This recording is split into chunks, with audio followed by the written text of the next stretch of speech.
This happened a short while ago. It still freaks me out just thinking about it to this day. For some context, it was a crisp fall evening. The kind where the air bites at your skin and the sky fades from blue to deep purple as the sun sinks lower. I was just finishing my late night shift at a small diner on the outskirts of town. The streets were mostly empty, save for a few cars that zoomed by, eager to get home. It was the kind of quiet night where everything felt too still. I was walking to my car, keys in hand, when I saw something out of the corner of my eye. A man standing at the far end of the parking lot near the edge of the woods. He was leaning against a rusted fence, his hands shoved deep into the pockets of his jacket. At first, I didn't think much of it. After all, this part of town was isolated, and sometimes people would loiter around, maybe waiting for a ride or just killing time. I turned back around as I was going to unlock my car. I turned around once more to see if that man was still there, and indeed he was. He then looked at me. Now, it wasn't a casual glance. It was more like he was waiting for me to notice him. I didn't like the way his eyes were locked onto me, cold and unnerving, as if he were studying my every move. I quickly turned away, trying to ignore the rising feeling in my chest. Something about him just felt wrong. I unlocked my car in a panic, sliding into the driver's seat. The streetlights above flickered as I started the engine, and I was just about to pull out of the lot when I then glanced over to see him once again. He was now standing right next to my car, inches away from the passenger side, staring through the window. My heart stopped. I didn't know how he got there. I hadn't seen him move. The parking lot was deserted and I'd been completely alone when I first got in, but there he was. His face got close to the window, his eyes never once leaving my gaze. I could barely make out the expression on his face, faintly smiling, but it wasn't a friendly smile. It was more like something you'd see from a predator. He then mouthed something that I could distinctly make out. "Can you help me? I just need your phone to call for a ride." He then tried to wiggle the door handle to the passenger side door to try to open it, but thankfully I had locked my car. I didn't think, I just reacted. I slammed the car into reverse, my tires screeching as I backed out of the space too fast, heart pounding in my throat. Through my rearview mirror, I could see him just standing there, still watching me. He didn't move, didn't flinch, just stood there like a shadow. I didn't stop driving until I was safely at home, every instinct telling me not to go back that way. I stayed inside for the rest of the night, bolting the door and keeping the lights on. It wasn't until the next morning when I'd heard a news report on the radio that I'd realized how close I'd come to something truly terrifying. The police had found a man near the diner, a man with a history of stalking and assault. He had been seen around the area before, but no one had taken him seriously. They caught him just a few miles from the diner, lurking in a parking lot. They never did say if it was him, but I never forgot his eyes, watching me from the shadows. And I never went back to that diner after dark. Remember, ladies, always be aware of your surroundings.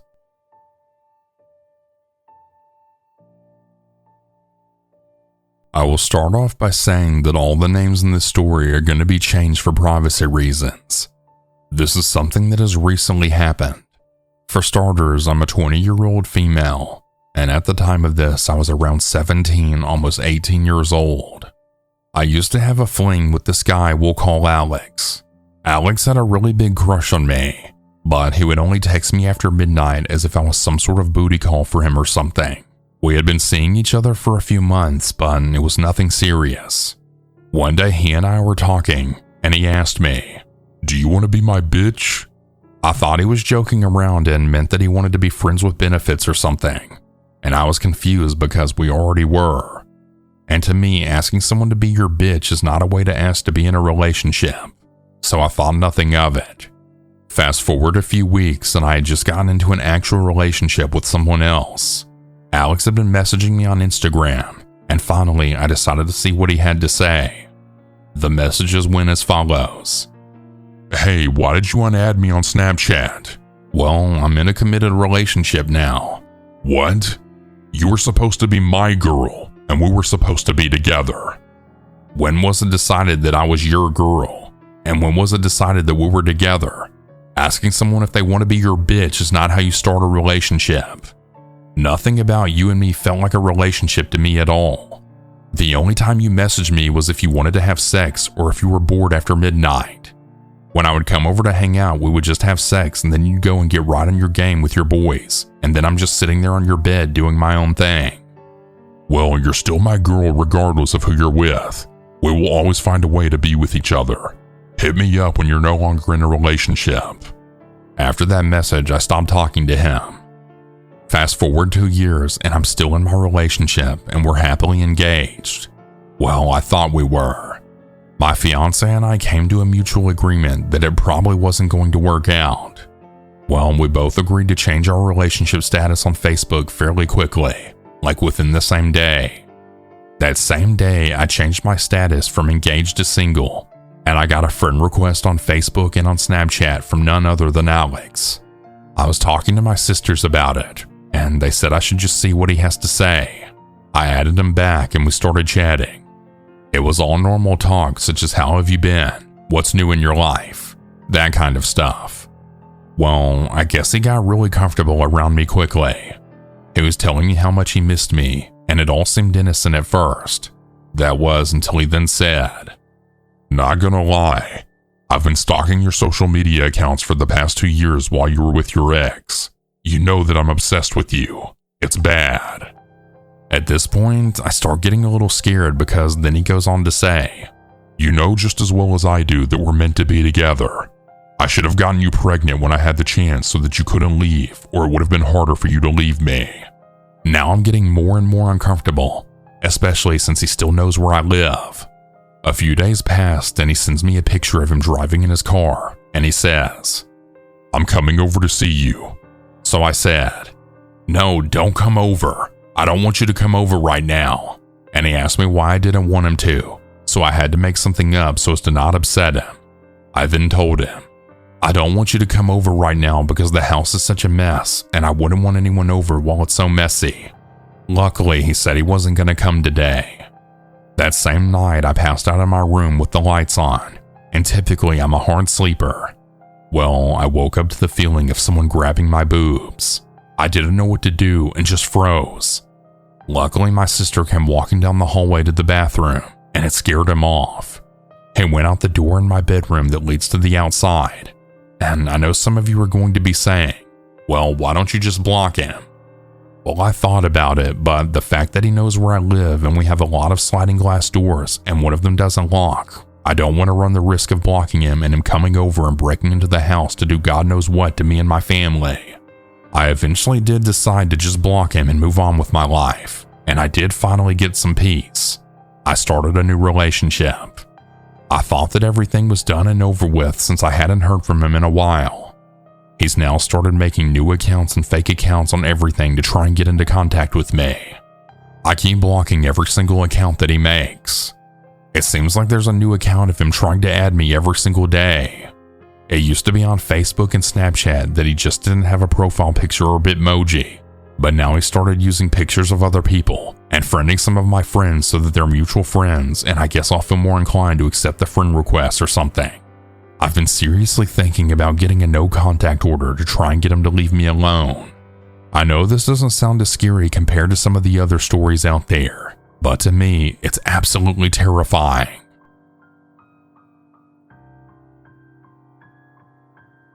So I live in a small town in western North Carolina, and I have my whole life.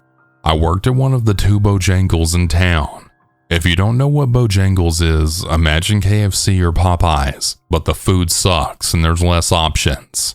We serve mainly fried chicken, biscuits, and sides like mashed potatoes and green beans. It's really nothing special.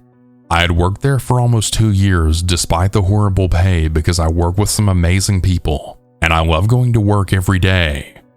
All of this started about 2 weeks ago. We have a few regular customers who come in every day or on the same day once a week. They usually order the same thing every time and really only come in for the conversation. While we have amazing interactions with our regulars and some of our random customers, creepy encounters are not rare by any means. We have some pretty creepy people come in. usually people who are on drugs or who have mental problems. We usually just tell them if they continue being creepy, we will call the police, and they either stop or leave. However, the day that the man in the purple jacket, as we called him, came into the store, it was a very uncommon experience. He had never come in and ordered anything when I was working, but he did come in and order food from one of the other cashiers on the days I was off. Later on, it came to light that he'd come in numerous times, sometimes every day for weeks at a time, and asked when I would be working again. And had even called multiple times to ask if I was there, and got quite angry when he was told I wasn't there. That day, we had seen him walk by the store, stand outside for a couple of days smoking what we thought was cigarettes. It turned out he was smoking joints outside the store, so my manager went outside and told him to stop. He told her that he smokes because he has severe PTSD and depression, and it keeps him calm. And she sighed and told him to at least walk behind our dumpsters and smoke there, but to clean up after himself, and then he came back in grumbling and complaining. A few minutes later, he pulled out his phone and pointed it out the window like he was taking pictures.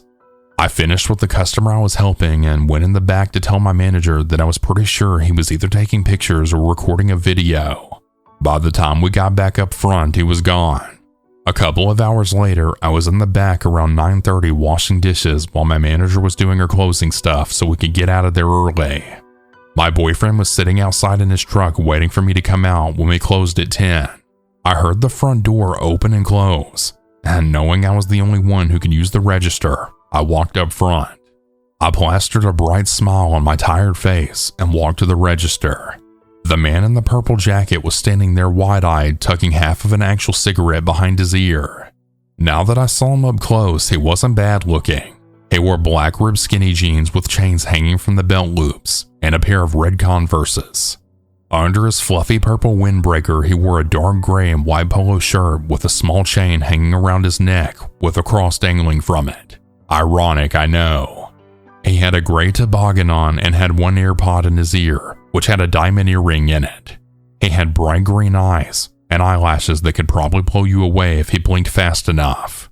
I just stared at him in shock for just a moment before returning the smile to my face. I hadn't expected him to look like that up close from the way he looked out the window, and also how my creepy boss said he was. I shook the thought out of my head and said, "Hey there, welcome to Bojangles. What can I get ya?"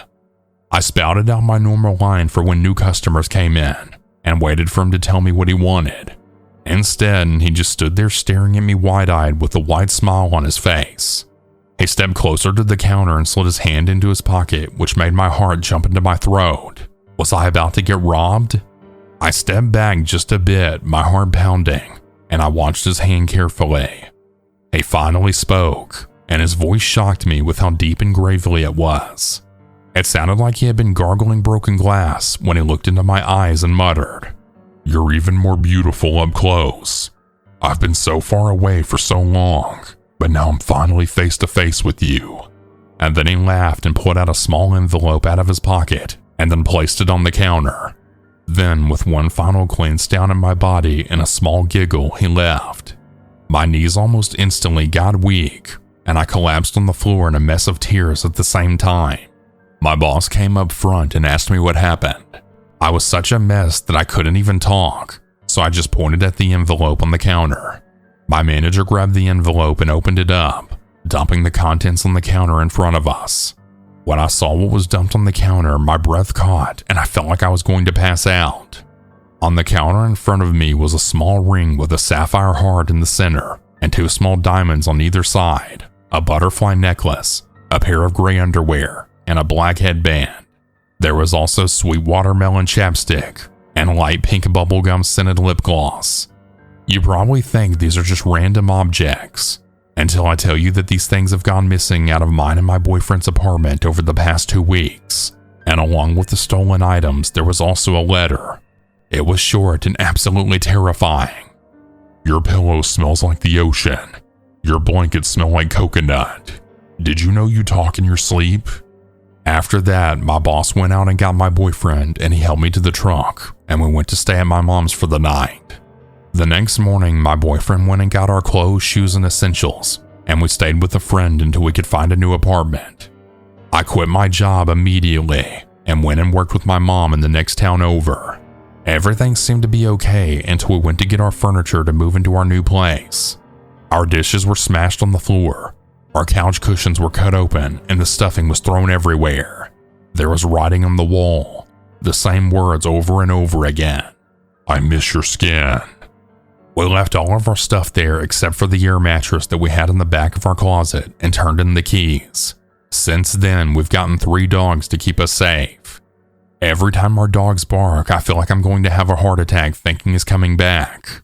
All of our windows have blinds that are never opened, and our bed sits completely on the ground. I never go anywhere alone, and I haven't been back to my old work since that night. He was actually arrested 2 days ago for trying to break into Bojangles at 4 a.m. when no one was around. He admitted to breaking into our home and stealing my things. They found 3 more pairs of my underwear, 1 of my bras, 1 of my dresses, my old iPhone full of photos of me, pictures of me in the shower and doing dishes and sleeping next to my boyfriend at night.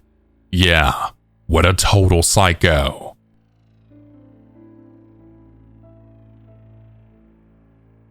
So I was in between moving homes and I was offered to visit a step family member in another country. I had my reservations at first, but I also didn't want to take advantage of the hospitality of the person I was temporarily staying with. So I, with caution, decided to go and pay a visit to this person and their fiance. It was a long-haul flight, and I knew it wouldn't be so easy to get back home and would also be expensive. But as I was in between addresses, I felt I had no other option. It was nice to be away and so warm there. If anything, I wanted to reset and get my head straight after a traumatic breakup. Within the first week, my step family member, let's refer to him as Mike, started to tell me how he really felt trapped in his relationship. And he felt that he couldn't enjoy going out socializing because his partner never wanted to go out with them. He went on to say that he felt financially under pressure as he pays for everything, and it just became an expectation. But as I was visiting, he would get away with coming out. We went out and had a great time. I met the locals, no problem there. The next morning when I got up, Mike was sat on his sofa looking so forlorn and said that his partner had left him in a sulk and taken his car because we had gone out drinking together and that he was sick of his fiancée and her sulks.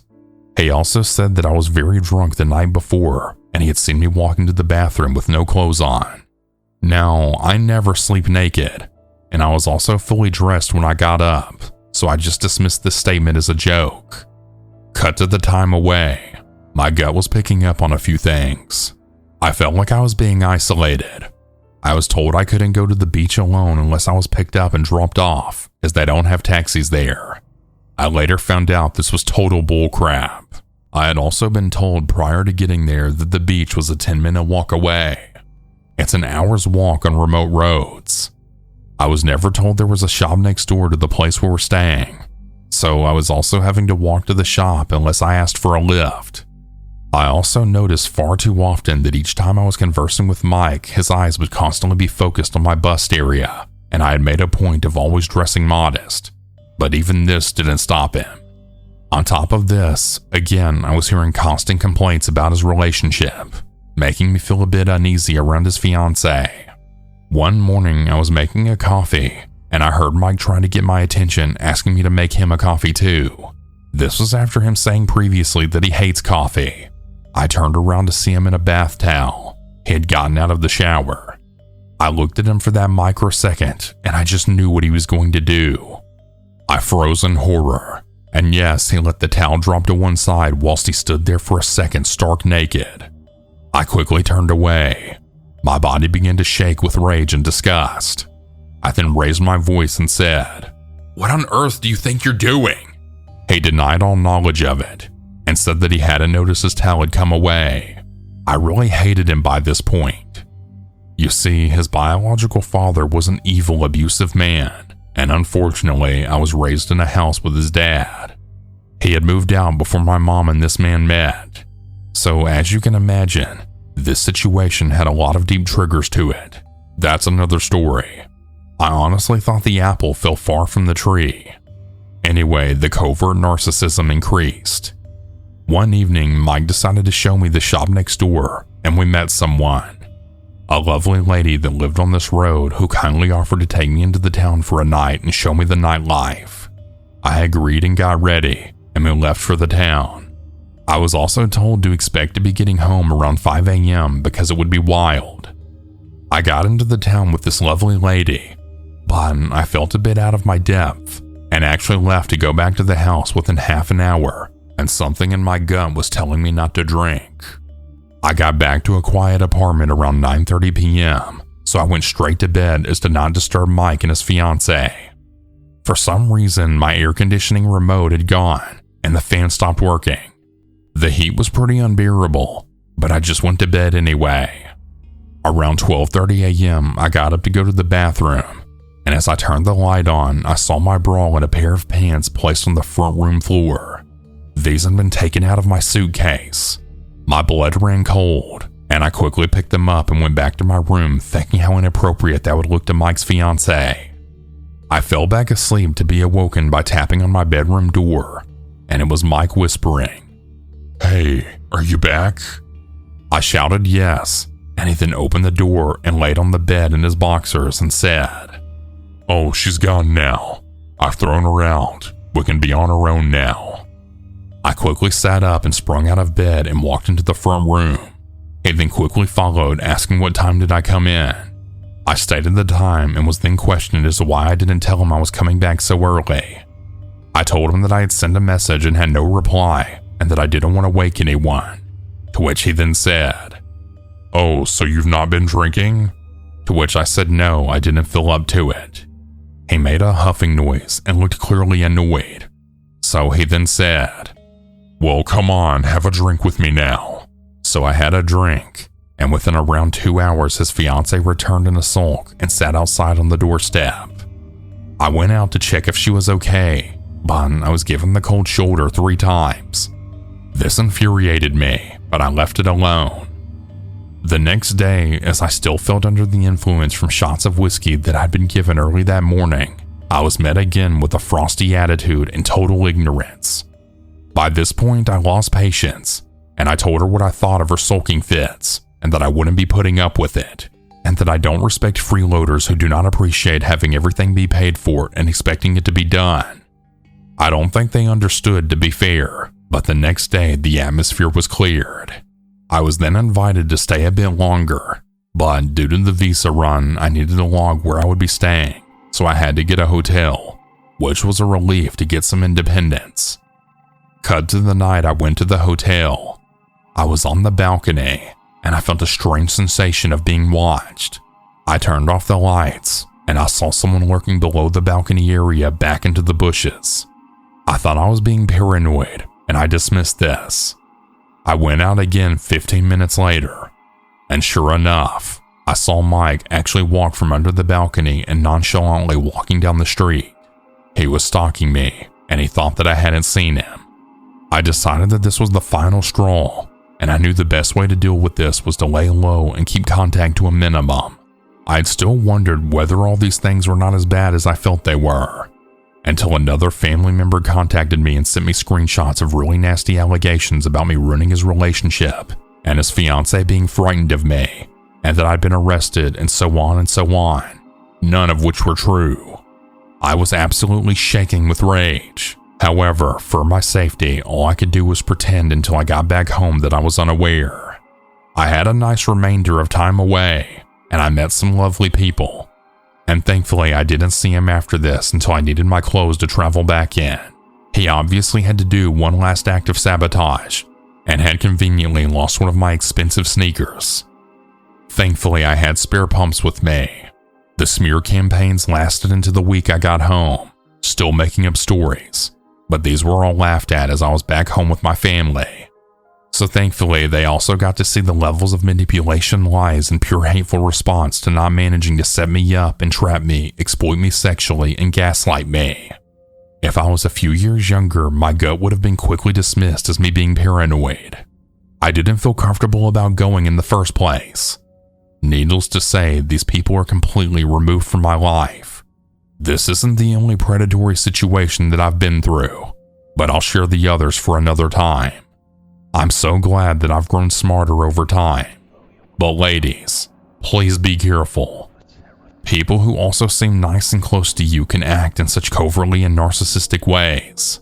Trust your gut and keep your wits about you, especially when you may already be feeling vulnerable. Thanks for listening. I went to college in Florida. After graduating, the first thing on my mind was getting out of there, so I made plans to move across the country and start a new life. I was a 23-year-old female at the time with all the options in the world. Everything was in order. I quit my job and a friend of mine agreed to take over my lease. I'd been living alone in a townhouse since my previous roommate had graduated, so my friend moved into another bedroom while I was preparing to move out. About a week later, at about 10 p.m., the two of us were watching TV when there was a knock at the door. My friend got up to answer. He came back with a bag of food from a sandwich delivery place, assuming I'd ordered it. I hadn't. We thought maybe it had been delivered to the wrong address, but there was my name and address on the receipt. The phone number on the receipt, however, was unfamiliar. I called the number and someone answered, but they never spoke. I could only hear the ambient sounds of a room and breathing. I searched for the phone number and it appeared to be through an app. I convinced myself that this was some kind of prank or misunderstanding. A few nights later, another knock at the door. My friend insisted on answering again, and then I heard him telling a delivery person that this was a mistake. She doesn't live here anymore. No one ordered food to this address. The driver responded that they had taken the order themselves over the phone and spoke to a man who simply asked for the specials and ordered the first one.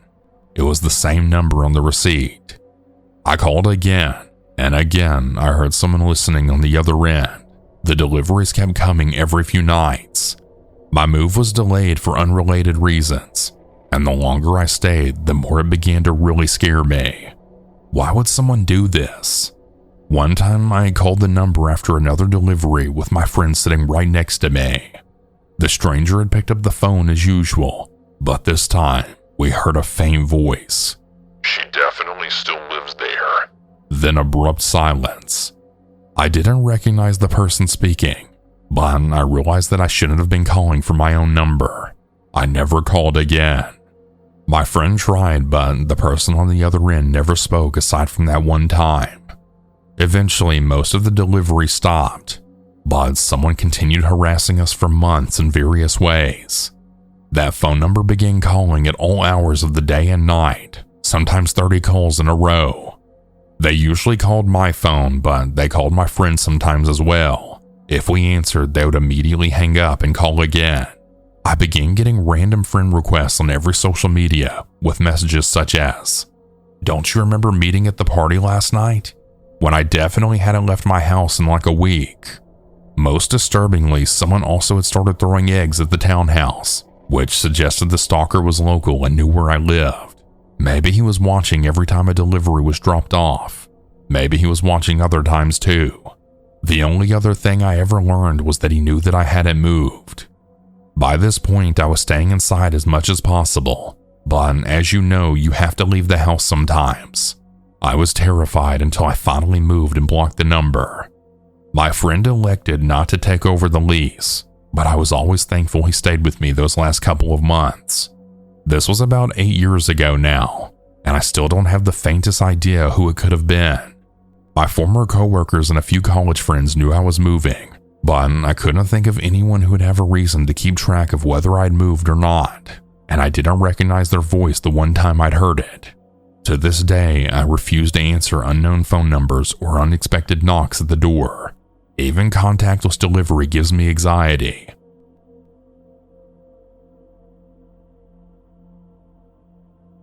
Hey everyone. So in 2020, I met this guy at a mall that I worked at. He owned one of the stores at the mall. It was a tech store to repair phones. Anyway, I would see him often because the office was close to his store. To be specific, we were right across from each other. One day he came up to me and asked me for my name. We made small talk and we exchanged numbers. We had started seeing each other until one night I was so tired from work I didn't want to go to dinner with him anymore.